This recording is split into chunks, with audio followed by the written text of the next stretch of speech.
नमस्कार मित्रों, आप सभी का स्वागत है समर्थ क्लासेस के यूट्यूब चैनल पर। और आप पढ़ने जा रहे हैं आज जोधपुर इतिहास से जुड़े हुए सभी प्रश्न। जोधपुर का जो राठौड़ वंश था, क्योंकि इस बार जोधपुर में जो प्रश्न हैं, जोधपुर के जो प्रश्न हैं उनका नाम निश्चित है। क्यों? क्योंकि इस बार जो हमारे मुख्यमंत्री बैठे हुए हैं वो जोधपुर से ही संबंधित हैं, गहलोत जी। तो प्रश्न आना निश्चित है। तो चलिए करते हैं जोधपुर से संबंधित प्रश्न। शुरुआत करते हैं प्रश्नों की। पहला प्रश्न है, सुमेल का युद्ध लड़ा गया। सुमेल का युद्ध याद है? गिरि सुमेल का युद्ध हुआ था शेरशाह सूरी और मालदेव के दो सेनापति चेताकूपा ने संहार मचाया था कि मैं मुट्ठी भर बजरी के लिए हिंदुस्तान की बादशाहत खो देता, ये कहा था ना उसने। तो कौन सा युद्ध था वो? तो वो युद्ध था गिरि सुमेल का युद्ध। कब लड़ा गया था? 1544 में। लेकिन कौन से महीने में? तो वो महीना था ठंड का, जनवरी का महीना। कौन सा? ठंड का, जनवरी का महीना। आइए अगले प्रश्न पर। 1572-73 में अकबर ने जोधपुर किसको सुपुर्द किया था? तो 1572-73 में अकबर ने जोधपुर किसको समर्पित किया था? इससे पहले ये जान लेते हैं कि घटना क्या थी। 1570 में नागौर दरबार हुआ था, जिसमें चंद्रसेन जी वहाँ से नाराज होकर चले गए थे।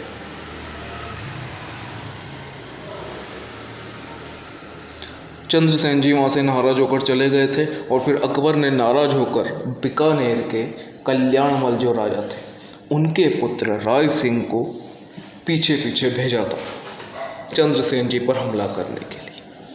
और उसी के बाद इन्हीं राय सिंह जी को जोधपुर की जिम्मेदारी भी दे दी थी। तो इस प्रश्न का आपके उत्तर होगा दूसरा। अब आगे चलें। किस राजपूत शासक के मुगलों के विरुद्ध निरंतर स्वतंत्रता का संघर्ष जारी रखा और समर्पण नहीं किया? तो भैया कौन था ऐसा भूला बिसरा राजा?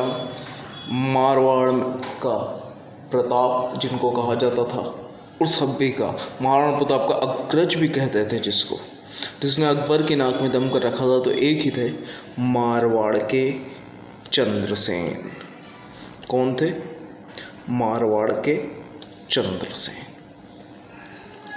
अगला प्रश्न देखें तो अकबर ने 1570 ईस्वी के नागौर यात्रा के समय जोधपुर दुर्ग किसको सुपुर्द किया? वही प्रश्न दोबारा आ गया, थोड़ा सा घुमा फिरा के। तो आंसर क्या है इसका? राय सिंह, बीकानेर। तो अगला प्रश्न है, मालदेव के पश्चात मारवाड़ का शासक बना। मालदेव के पश्चात मारवाड़ का शासक कौन बना? तो मालदेव के पश्चात इनकी रानी थी स्वरूप देवी। स्वरूप देवी ने अपने सबसे छोटे पुत्र चंद्रसेन को राजा बनवाया था और सबसे योग्य भी यही थे, चंद्रसेन जी। तो राजा कौन बन गए थे? चंद्रसेन जी। आइए अगला प्रश्न देखते हैं। अगला प्रश्न क्या था?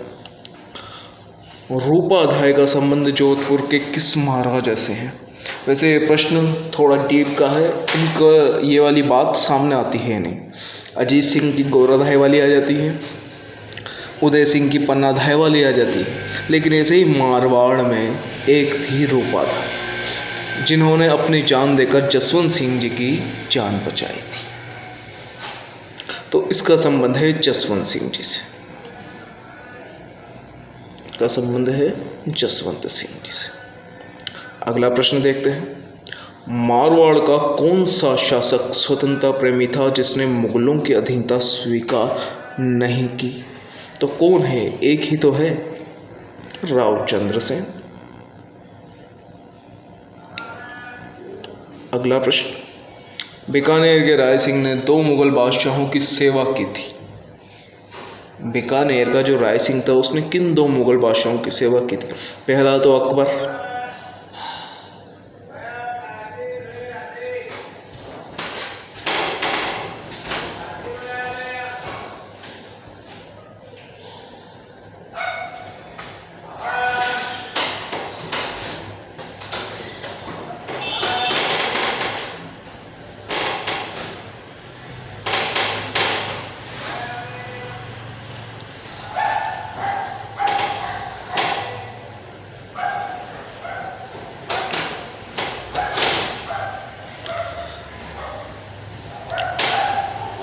प्रश्न है, बीकानेर के राय सिंह ने 2 मुगल बादशाहों की सेवा की थी। तो पहले राय सिंह कब आए थे?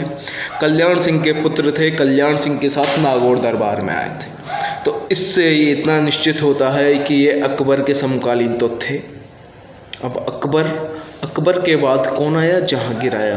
तो और किसके समकालीन रहेंगे? जहांगीर के समकालीन। हुमायूं तो बहुत पहले था, हुमायूं के समकालीन रह नहीं सकते।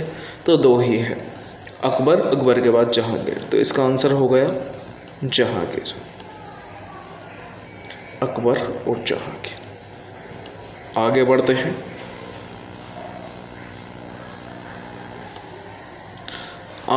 हैं। तो राठौड़ शब्द निम्न में से बना है जो दक्षिण की एक जाति थी। कौन सा? राष्ट्रकूट, मराठा या राष्ट्रकुल? तो मराठा तो नहीं थे, अब राष्ट्रकूट या राष्ट्रकुल। अगर आपने देखा हो तो ध्रुव, हमने पढ़ा था गुर्जर प्रतिहार में, ध्रुव, गोविंद तृतीय, कृष्ण तृतीय, इंद्र तृतीय कहाँ के थे? राष्ट्रकूट। तो ये नाम आया दक्षिण का राष्ट्रकूट, और राष्ट्रकूट से ही माना जाता है कि राठौड़ राष्ट्रकूट का अपभ्रंश रूप है रक्तुड़, और रक्तुड़ से बना राठौड़। तो इस प्रश्न का उत्तर है राठौड़। अगला प्रश्न देखिए, निम्नलिखित में से किस रियासत के उम्मेद सिंह अंतिम शासक थे? वैसे उम्मेद सिंह 1947 ईस्वी तक शासक रहे, तो इनको अंतिम शासक माना जाता है। वैसे आखिरी हनुमंत सिंह थे आज़ादी के समय, लेकिन यहाँ पर उम्मेद सिंह को अंतिम शासक माना गया। तो इसका आंसर भी हो गया जोधपुर। 11वां प्रश्न, निम्नलिखित में से मारवाड़ के किस शासक ने खानवा के युद्ध में महाराणा सांगा को सहायता प्रदान की? तो याद है ना, गांगा सांगा। तो ढूंढो कहाँ है गंगा? ये रहे गंगा 3रे नंबर पे। तो आइए देखते हैं कॉलेज व्याख्याता में आया हुआ प्रश्न, किस शासक ने 1544 में बीकानेर का पुनराधिकार राव जय सिंह के पुत्र कल्याणमल को दे दिया? भैया अब ऐसा प्रश्न तो पढ़ा है नहीं हमको, कैसे दे दिया? लेकिन हम थोड़ा दिमाग लगाएं तो देखिए, राणा उदय सिंह का इससे लेना देना नहीं था, तो क्योंकि वो मेवाड़ में थे। बात करें राव मालदेव की, तो राव मालदेव को तो शेरशाह सूरी ने हरा दिया था, तो राव मालदेव के पास भी उतनी ताकत नहीं थी। अकबर उस समय फॉर्म में आया नहीं था, तो बचा कौन? एक ही ताकतवर शासक था 1544 तक, तो शेरशाह सूरी। तो इसका आंसर हो गया शेरशाह सूरी। आगे चलो, बीकानेर के राजा राय सिंह को 1593 ईस्वी में किस अभियान पर भेजा गया? बीकानेर के राजा राय सिंह को 1593 ईस्वी में किस अभियान पर भेजा गया?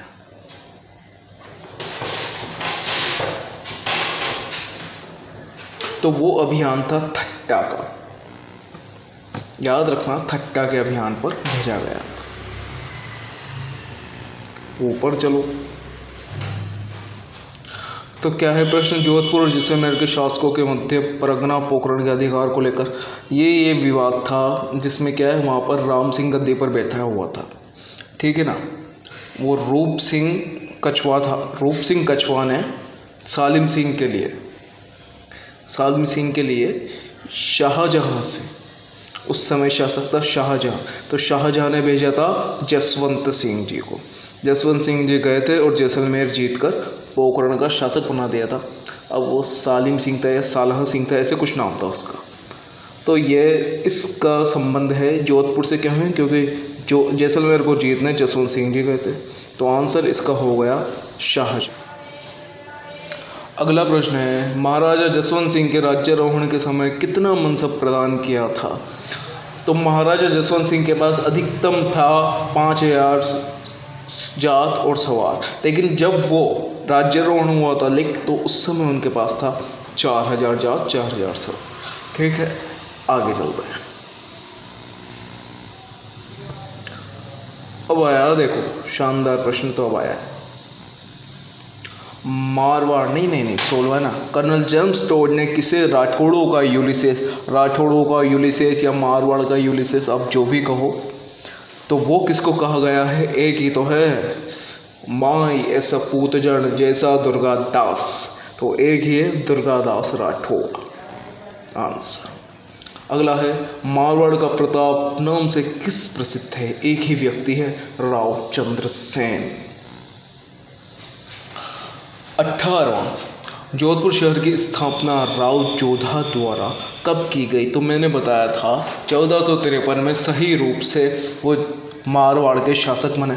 अब 6 साल शक्ति इकट्ठी करने के बाद उन्होंने काम शुरू करवाया। तो कब करवाया था? 1459 ईस्वी में, क्योंकि 1559 ईस्वी जो ये समय है, तो इस समय तो मालदेव था, तो मालदेव हो नहीं सकता।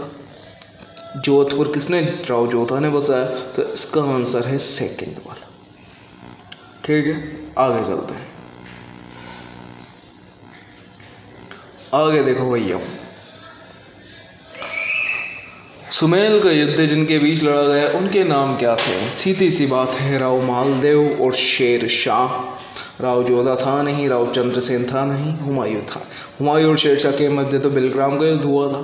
तो हशमत वाला राजा किस शासक को कहा गया? तो हशमत वाला जिसके पास पूर्ण वैभव हो, शानदार हो। तो फारसी इतिहासकारों ने किसको कहा? मारवाड़ के प्रथम पितृहंता कौन थे? राव मालदेव। इनको कहा हशमत वाला राजा। वाकई में इन्होंने बहुत सारे राजाओं को हराकर वो हशमत हासिल की थी। 21वां, राजपूताना के राठौड़ वंश की पहली राजधानी क्या थी? राठौड़ों की पहली राजधानी क्या थी? तो सबको याद होना चाहिए, एक ही थी, मंडोर। जोधपुर तो बाद में बनी। आमेर हो नहीं सकती, बीकानेर हो नहीं सकती, बीकानेर बाद में बसा है। आमेर किनकी है? कछवाहों की। तो 21 प्रश्न पूरे हो चुके हैं। अब आगे के थोड़े बहुत प्रश्न और हैं, देखते हैं।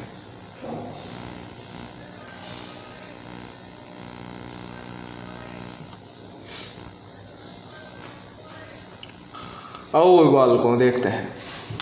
मालदेव के 2 सेनानायक जो शेरशाह के विरुद्ध गिरी सुमेल के युद्ध में प्रबल रूप से लड़े थे, कौन थे भैया?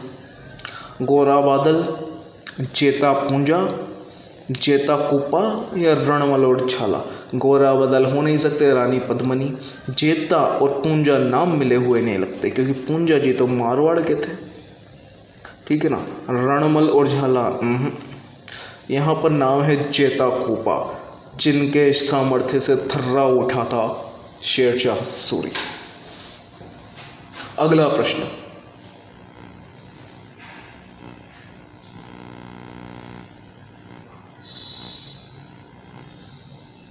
वह सिपह सलार जिसे शाहजहां ने औरंगजेब के विद्रोह का दमन करने के लिए भेजा। वह सिपह सलार जिसे शाहजहां ने औरंगजेब का विद्रोह का दमन करने के लिए भेजा। तो किसको भेजा था? अपनी शाही सेना के साथ, दारा शिकोह के साथ। उस समय शासक थे मारवाड़ के जसवंत सिंह जी। तो आंसर क्या है? जसवंत सिंह जी। जोधपुर ही चल रहा है। मुगल सम्राट जहांगीर ने दलथम्बन की उपाधि किसको दी थी? दलथम्बन कौन होता है? जो गज की तरह हो, हाथी की तरह हो। तो वो एक ही थे, गज सिंह। आंसर हो गया गज सिंह। आगे देखो भैया,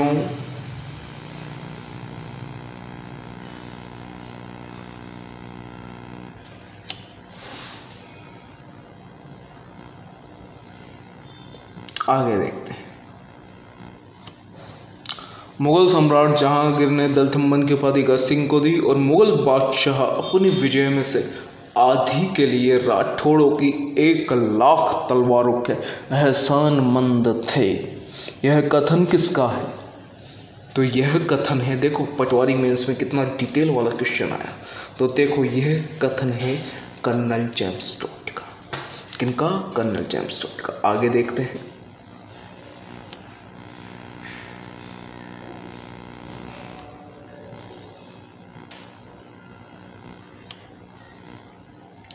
जोधपुर महाराजा अभय सिंह और सर बुलंद खां के बीच अहमदाबाद युद्ध का आंखों देखा वर्णन किस ग्रंथ से मिलता है, किस ग्रंथ में मिलता है?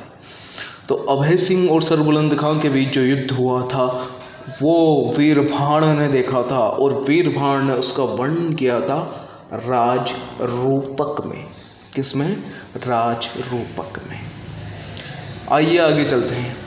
बीकानेर शासक जो कर्ण सिंह थे किस या कौन से मुगल सम्राट के समकालीन थे? यह प्रश्न है बीकानेर के वंश से।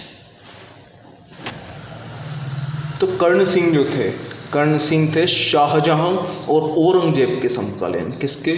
शाहजहां और औरंगजेब के समकालीन। अगला प्रश्न है इतिहास डॉक्टर गौरीशंकर हीराचंद ओझा ने किसे कान का कच्चा कहा है? कान का कच्चा कौन? जो दूसरों की बात में आ जाए। वीर दुर्गादास राठौड़ जो 30 साल तक जिसको बचाने के लिए लड़ते रहे, जब वो राजा बन गया तो उसने दूसरों की बात में आकर उनको निकलवा दिया अपने राज्य से, अपने देश से।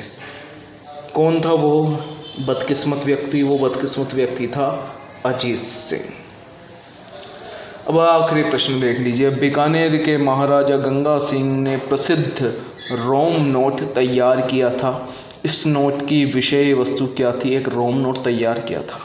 तो देखो क्या विषय वस्तु थी, नीचे से चलते हैं। यूरोप का यात्रा वृत्तांत, भारत की देशी रियासतों के शासकों की अंग्रेजी सरकार के विरुद्ध शिकायतें, प्रथम विश्व युद्ध के दौरान यूरोप में युद्ध की स्थिति, या फिर 20वीं शताब्दी के दूसरे दशक में भारत की राजनीतिक स्थिति और उसके संभावित हल। तो इन्होंने रोम नोट तैयार किया था किसके लिए? भारत की राजनीतिक स्थिति व उसके संभावित हल बताने के लिए इन्होंने रोम नोट तैयार किया था, और 20वीं सदी के दूसरे दशक में 1920 के लगभग ये थे। तो इसका आंसर होगा ये। तो देखिए ये आपके सारे प्रश्न पूरे हो चुके हैं। अब इनको एक बार और देखिए, तैयार कीजिए और अपनी तैयारी को बेहतर कीजिए। अब हम अगली क्लास से पढ़ना शुरू करेंगे 1857 की क्रांति। ठीक है मित्रों, धन्यवाद। जय हिंद, जय भारत। चैनल को सब्सक्राइब करें, लाइक करें और शेयर करें। धन्यवाद।